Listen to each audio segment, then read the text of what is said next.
enya no kra adwaye me papa ye obi anwale mu da besi sai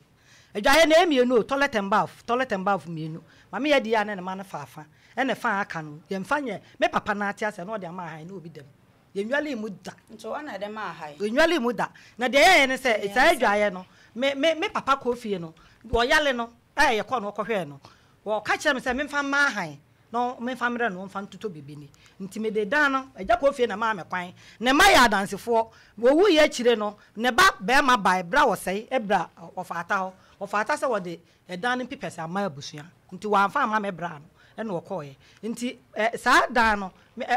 me papa ni wu wie ye na de pakra allowance so ene be ba be ma ba ko ene ne dem o ko school wi a ono so koye no ena na danfo bi se osua dwum de ti atwemo de dynama han adwaye no so de ama han ti ayam yensa meboa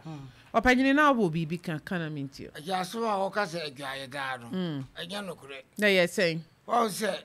abra adwaye de de 104.7 wa ka so wa fa da bi aba han ko me fa no ono ada giska na headi se adwaye da no na ma venini nya santo kwa no a ko police station no so na o se ono ho de adwaye ra ma hai opanyini kasa go afidie nim ono de adwaye ra ma hai eno ono asate da ba ko etimu oti ba ko mu na asase na da efie ne nkero so wasa hyehe